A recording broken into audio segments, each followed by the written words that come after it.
Imagine waking up one day to discover that everything you've done, every goal you've set, every dream you've chased, every self-help book you've highlighted and underlined was rooted in a lie, not a malicious one, not even a deliberate one, but a lie so subtle, so beautifully dressed that you never thought to question it. The lie that happiness is the purpose of your life, that if you're not smiling, you're failing, that if you're not fulfilled, something's broken, that if you're not constantly seeking joy, you've lost the plot, and so you've pursued it, fiercely, desperately, endlessly. You've rearranged your life around it, treed the quotes, followed the influences, meditated, manifested. You've trained yourself to optimize every moment, how to be happier at work, how to be happier in relationships, how to find your passion so you never work a day in your life.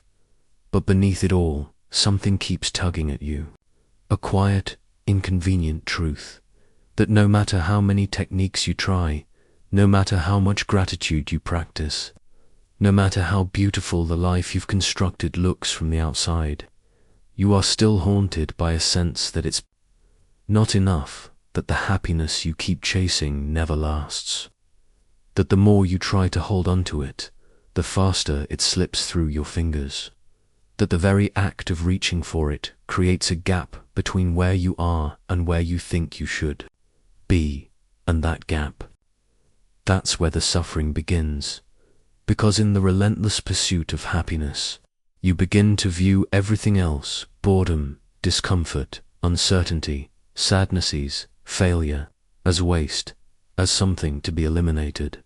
But here's the paradox. The more you chase happiness, the more anxious you become. The more you cling to pleasure, the more terrified you are of pain. The more you try to avoid suffering, the more fragile your sense of self becomes. So you begin to ask, why does joy feel so temporary? Why does the high of achievement fade so quickly? Why do I feel guilty when I'm not happy, like I'm doing life wrong? Could it be that happiness is not the highest goal, but the most seductive trap? That it has become a kind of spiritual consumerism where you're not buying objects anymore, but emotional states? Could it be that in making happiness the point of everything, we've made meaning, resilience, and truth optional? Think of the times you've grown the most. Were they filled with happiness? Or were they filled with chaos, heartbreak, and transformation? Think of the deepest conversations you've ever had. Were they sparked by joy?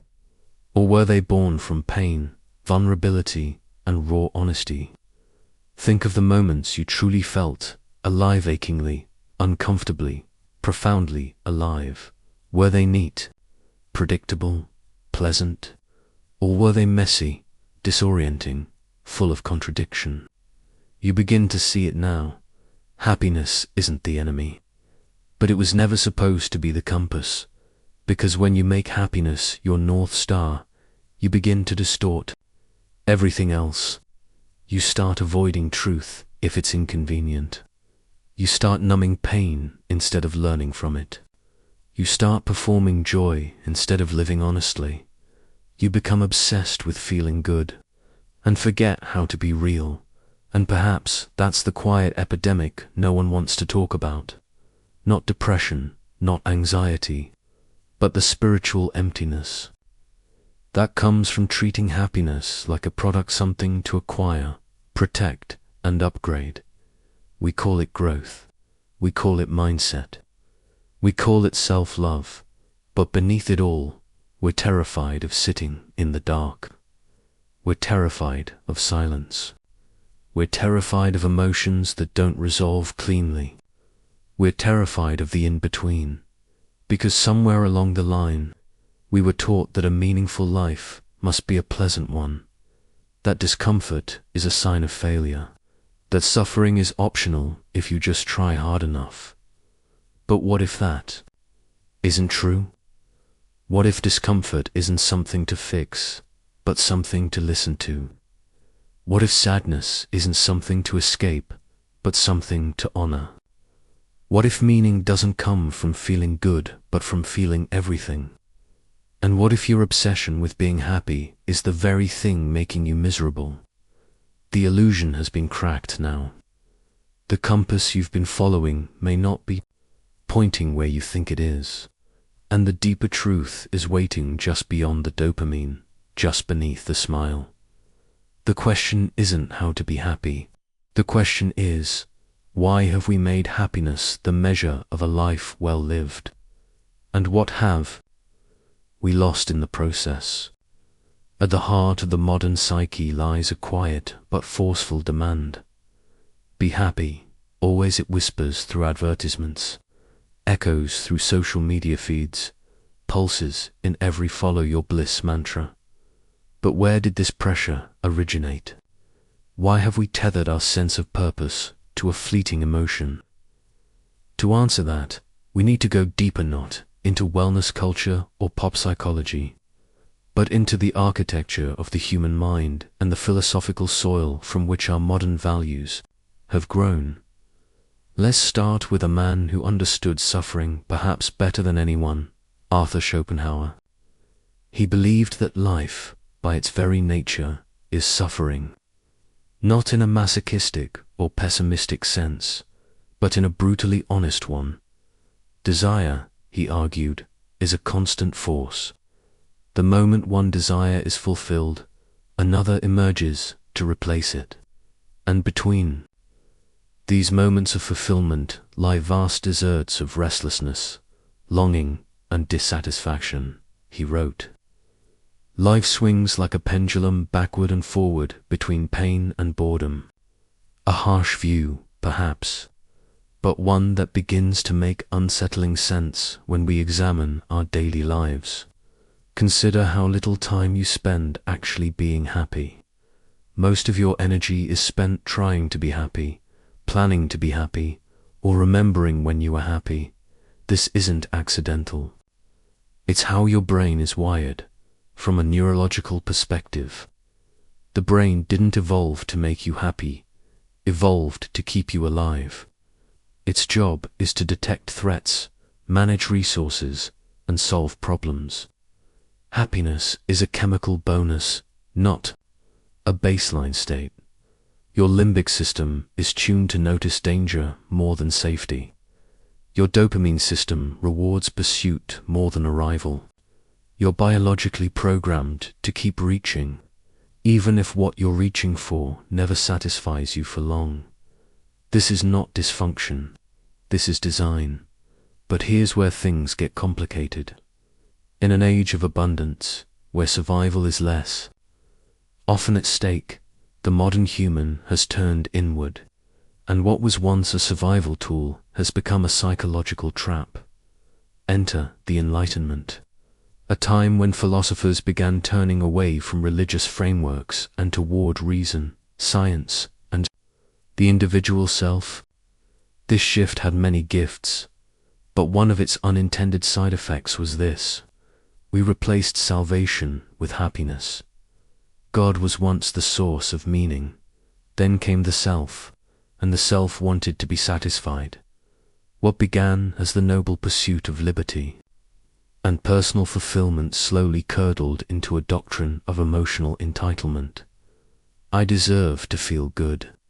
And in the 20th century, thinkers like Aldous Huxley saw where this was going.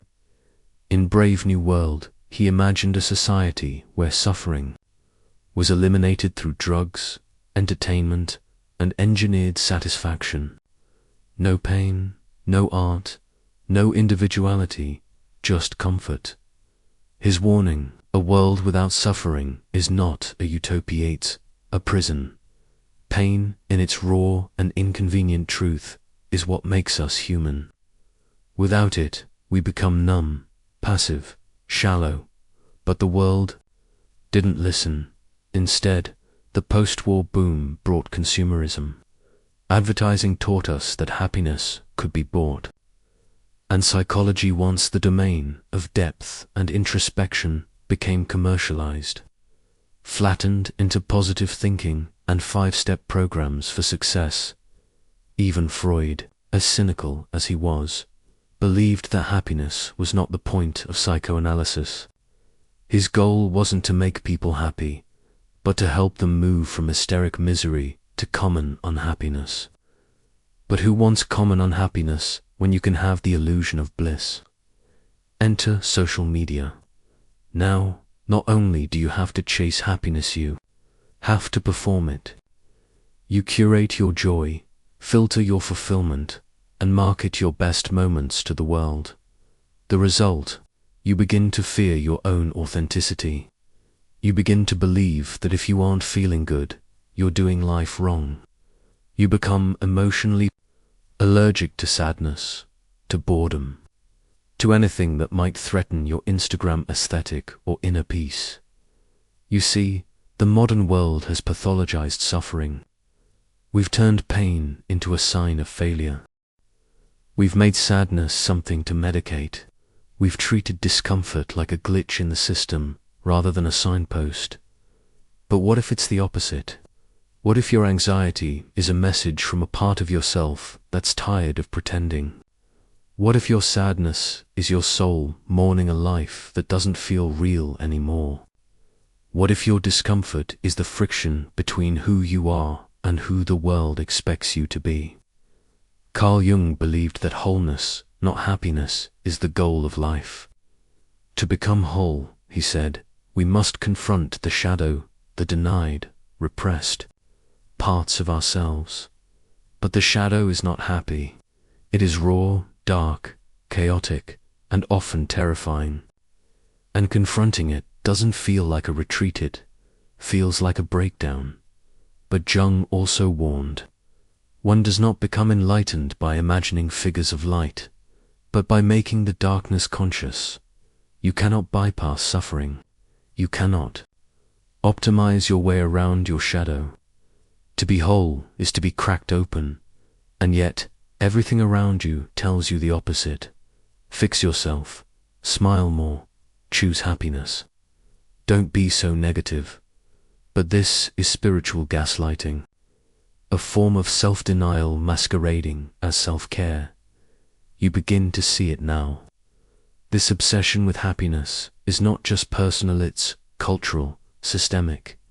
It is the water you swim in, the air you breathe, and it has made you emotionally malnourished because, in your quest to always feel good, you've forgotten how to feel deeply, and the cost of that forgetting is enormous, because when you suppress your pain, you suppress your depth. When you reject discomfort, you reject transformation. When you deny your suffering, you deny your humanity. And the most dangerous part, you don't even realize it's happening, because it all feels so normal, so safe, so positive, so right. But beneath the surface, something is breaking. And now you must ask yourself, what happens to a soul that is taught to fear its own depth? What becomes of a life built entirely around the pursuit of ease? You can't quite name the feeling, but you felt it before. You're surrounded by comfort, safety, and convenience. Nothing is wrong, and yet something aches. A strange emptiness hangs in the air, not loud enough to call a crisis, but persistent enough to keep you up at night. It's the ache of a soul that has been flattened, the invisible consequence of a life designed to avoid discomfort at all costs. When happiness becomes a mandate, anything less becomes failure, and when that pressure lives inside you long enough, you stop being honest with yourself. You smile when you want to scream. You distract when you want to cry. You scroll when you want to disappear. But every suppression has a cost, and this cost doesn't appear as one catastrophic event. It creeps. It settles into the folds of your life like fog. It starts subtly. You lose your ability to sit still. You mistake stimulation for joy. You can't remember the last time you were bored, and that terrifies you. Because boredom is the doorway to thought, and thought is where the shadows live. And if we've built a world that trains you to run from thought, what happens to the parts of you that need silence to speak? They die, or worse, they rebel. Let's talk psychology, the happiness trap. Coined by psychologist Russ Harris, describes a paradox in which the more intensely we pursue happiness, the more miserable we become. Why? Because emotions don't obey commands. You cannot force joy. You cannot positive think your way out of grief. You cannot chant affirmations loud enough to silence existential dread. But we try anyway, and in doing so, we commit a subtle violence against ourselves. We deny our internal weather system, our sadness, our anger, our confusion. We label them negative.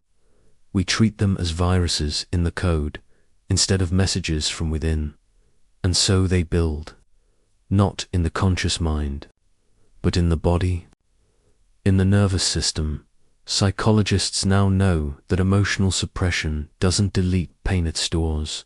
Unfelt emotions become chronic tension. Unexpressed grief becomes numbness. Silenced rage becomes depression. You begin to see the irony. The more you try to avoid unhappiness, the more deeply it embeds itself in you. And the more you chase happiness, the further away it runs. Neuroscience offers further insight. Your brain's reward system is governed largely by a dopamine, a chemical that doesn't deliver happiness, but anticipation of it. Dopamine spikes when you pursue a goal, not when you achieve it. This is why the high of the chase always feels better than the prize, and why, seconds after attaining what you wanted, be it a promotion, a new partner, a dopamine-laced notification, you begin looking for the next hit. It's not just psychological, it's chemical, and it's exploited daily by algorithms, marketing, and culture. Because a person addicted to the chase is the perfect consumer, a perfect worker, a perfect citizen of a system that equates constant striving with virtue. You start to believe that if you're not climbing, you're failing, that stillness is laziness, that contentment is complacency, and slowly you forget how to be, not to achieve, not to produce, not to perform, just be. But when being becomes unbearable, you're no longer living, you're running from silence, from slowness, from yourself. And here lies the most dangerous consequence of chasing happiness. You become emotionally fragile. When happiness is the only acceptable state, sadness becomes intolerable. You lose your resilience. You panic at the first sign of despair. You interpret discomfort as a crisis rather than a natural part of existence. And so, even mild forms of suffering, boredom, loneliness, disconnection feel catastrophic. You reach for quick fixes, a screen, a substance, a surface-level distraction masquerading as self-care. But there's something even deeper at stake here, something most never see coming. You lose your capacity for depth, because you cannot access depth without going through the underworld. You cannot write poetry, make art, love fiercely, or grieve fully without embracing the full spectrum of your emotions. And happiness, as it's often sold today, is a shallow god. It does not descend. It does not comfort in the darkness. It cannot hold you in the fire. Only depth can do that. But we've built a culture allergic to depth, a culture that confuses vulnerability with weakness, that packages grief into 5 tidy stages and calls it healing, that gives you 10 habits for being happy, but no rituals for falling apart. So what happens when people are denied the tools to suffer well? They break silently. They become anxious, not because their lives are bad, but because they feel nothing at all. They look at their own lives and think, is this it? They feel guilty for not being happy, and that guilt becomes another weight to carry. And all the while, they keep up the performance, because nothing is more threatening than being seen as unhappy in a world obsessed with joy. But sometimes the performance cracks. Sometimes it takes a divorce, or a death, or a long, slow burn of chronic dissatisfaction, so quiet it takes years to recognize. Sometimes the soul revolts, and when it does, you face a question most aren't ready to answer. What if I've built my entire life around avoiding the very thing that would make me whole? That question stings, because deep down, you've always known that happiness, at least as it's commonly sold, isn't the end game. You crave something more, something truer, something real enough to bleed for. And now you're beginning to see the pursuit of happiness is not inherently wrong, but the obsession with it, the demand that every moment feel good, is a form of spiritual starvation, because a life that makes room for pain is not a broken life. It's a full one, and that realization is not a tragedy. It's an invitation, but before you can accept it, you have to rebel. You have to question everything you've been taught about what it means to live well. You have to reclaim your right to suffer, to sit in the ache, to stop running, because only when you stop chasing can you finally turn around and meet yourself. So what do you do when you realize you've been running your whole life? What do you do when you look around and realize you've achieved everything they told you would make you happy, and yet something still feels deeply wrong? You begin again, not by building, but by undoing. Not by running faster, but by stopping entirely. The rebellion doesn't begin with a war. It begins with silence. First, you grieve, not just the obvious losses, but the subtle ones. You grieve the years you spent chasing illusions. You grieve the parts of yourself you had to suppress to fit into a version of life that never truly felt like yours. You grieve the relationships built on performance, the smiles that weren't honest, the roles you played so well you started believing them. Grieving is not weakness. It's resistance. It's the radical act of telling the truth in a world addicted to denial. And only in that raw, broken space where the lies have crumbled can something new emerge. But what does that something look like? It starts with an idea so simple it feels almost heretical. Maybe you don't need to feel good all the time. Maybe you just need to feel real. Carl Jung once said, "I'd rather be whole than good," and wholeness is messy. It includes the light and the shadow, the joy and the despair, the awe and the rage. True emotional liberation is not the absence of suffering. It's the willingness to be with your suffering without needing to fix or hide it. This is not passive. It's one of the most courageous things a person can do, because sitting with yourself without the noise, without the distractions, terrifying, but it is also the birthplace of clarity. Let's take it further. Imagine redefining success not as perpetual happiness, but as the capacity to remain present with whatever arises. Imagine not needing every day to feel like a highlight, real. Imagine welcoming sadness like an old teacher, rather than a failure of mindset. This isn't about becoming emotionally reckless. It's about becoming emotionally honest.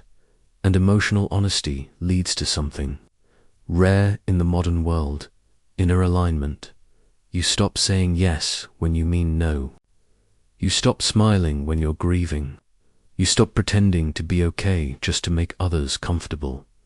And in that process, something miraculous happens. You begin to recognize joy, not the manic, performative kind, but the quiet, grounded kind. kind of joy that rises unexpectedly when you're deeply engaged in something meaningful, when you lose yourself in a conversation, when you watch the wind move through the trees and realize you don't need anything more in that moment. This kind of joy doesn't shout, it whispers. It doesn't promise you a perfect life. It reminds you you're alive. But to access it, you have to let go of your addiction to control. You have to stop trying to curate every moment into something Instagram-worthy. You have to stop editing your emotions like they're content. Life is not a brand. You are not a product. And meaning is not manufactured, it's discovered. Often in the dark, this shift requires what philosopher Viktor Frankl called tragic optimism, the ability to maintain hope and find meaning even amid unavoidable suffering. Frankl, who survived Auschwitz, didn't define happiness as pleasure or positivity. He defined it as the result of living a life rooted in purpose, even if that purpose included suffering. He believed that pain, when embraced with courage, could be transformative. And this belief wasn't theoretical, it was forged in the fire of unthinkable trauma. If meaning can be found in a concentration camp, it can be found in the mundane struggles of daily life. It requires a shift from how can I feel better to what is this moment asking of me, from what can I get to what can I give. This is not about martyrdom or toxic self-sacrifice. It's about waking up from the sleep of self-absorption. It's about realizing that happiness was never supposed to be the goal. It was supposed to be a byproduct of alignment, of truth, of courage. But the moment you make it the destination, you lose the path. So how do you live this way in a world that doesn't reward it? You start small. You pause before reaching for your phone.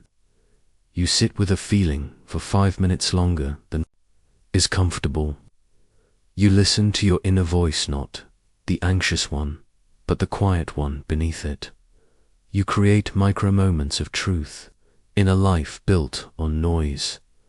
You ask different questions. Instead of, how do I get what I want? You ask, what wants to emerge through me? Instead of how can I win? You ask, what would it mean to be fully here? This is the rebellion, not loud, not dramatic, but revolutionary in its intimacy, because in a culture that demands constant happiness, stillness is subversive, depth is dangerous, presence is power. You may lose friends. You may confuse people who expect the old you. You may no longer fit into spaces that once praised your performance, but what you gain in return is non-negotiable. A sense of integrity so deep it cannot be touched by external validation. A relationship with yourself that no longer requires constant repair. A freedom that arises not from having more, but from needing less. And most of all, a profound connection to life, not the curated version, but the real thing. Messy, incomplete, sacred. You stop chasing happiness like a drug, and you start becoming someone capable of holding all of life. Joy, sorrow, love, loss with grace. Not because it's easy, but because you're finally strong enough to stop running. There is a moment, rare, brief, and unspeakably profound when everything stops, not because the noise outside has disappeared, but because something within you has gone still. Still like a mountain at midnight. Still like the breath you didn't know you were holding for years, finally released. In that silence, a realization emerges, not as a thought, but as a knowing. Happiness was never the point. Presence was. You've been living as though life were a ladder, and happiness was the top rung. But what if the ladder was leaning against the wrong wall all along? What if the question wasn't how do I become happier? But how do I become more real? Here's the paradox you were never taught. The more you cling to happiness, the more it slips away. The more you demand life to feel good, the more unbearable it becomes. But the moment you stop resisting, what is the moment you let go of the script, the goal, the performance? You return to something ancient, something whole. The truth is, life doesn't care about your happiness. It will break your heart. It will take what you love. It will humble you with illness, with aging, with failure. It will place you face to face with your own mortality in ways that feel both cruel and oddly sacred. And yet, you are still here, breathing, feeling, being. You begin to understand what the mystics, the poets, and the sages have tried to say for centuries. Life is not meant to be conquered. It is meant to be felt, not chased, but embraced, not escaped, but entered. The ultimate truth is this: you are not here to win life. You are here to wake up to it. This means sitting with the ordinary and seeing its holiness. This means standing in the ruins of what you once thought would make you happy, and realizing you're freer than you've ever been, because you are no longer at war with reality, no longer running from sadness, no longer bargaining with pain, no longer addicted to outcomes. You are no longer outsourcing your aliveness to conditions, and in that surrender, you gain something immeasurable. You gain wholeness, a wholeness that doesn't depend on how things look, a wholeness that includes your grief, your rage, your longing, a wholeness that no longer sees discomfort as failure, but as part of the holy curriculum. And from this wholeness, happiness begins to arise, but differently this time, not as a goal, not as a prize, but as a side effect of being fully, unmistakably. Here, think of a tree in the forest. It doesn't try to be happy. It doesn't strive to be more than what it is. It simply grows toward the light, bends in the wind, and allows the seasons to change it. It lets go of its leaves in the fall without resistance. It stands bare in the winter without shame. It doesn't ask whether it's enough. It just is. What if you could live that way? What if you could trust that you're not broken just because you feel pain? What if you stopped measuring your worth by your mood? What if you could see your life not as a problem to be solved, but as a miracle unfolding in real time? Because here's the deepest secret. You don't need to feel good to be fully alive. You need to feel everything, all of it. The grief that leaves you breathless, the joy that arrives without warning, the anger that rises like fire, the tenderness that breaks you open. None of these are mistakes. They are the fingerprints of a soul in motion. They are evidence that you are still connected to what is most real. And isn't that what you truly wanted all along? Not the illusion of perfection, but the freedom to be honest, to be whole, to be you. This is the revolution, quiet, intimate, irreversible. You become someone who no longer chases happiness like a carrot on a string. You become someone who walks barefoot through the rawness of life and says, "This is enough." You begin to notice things again. The sound of wind in the trees. The way your chest rises when someone speaks truth. The way silence feels different after a good cry. And that is happiness, not the sanitized, shiny version, but the kind that sits beside you like an old friend who says, "You don't have to pretend anymore." So here you are, not at the end of a journey, but at the beginning of something deeper. You no longer need a map. You've become the compass. You don't need promises of endless bliss. You've tasted something better, realness. You've traded the chase for presence. You've traded performance for peace. You've remembered something the world made you forget, that your life is not a checklist. It's a sacred unfolding, and every emotion you feel is a verse in the song your soul came here to sing. So let it be messy, let it be beautiful, let it be hard, let it be yours.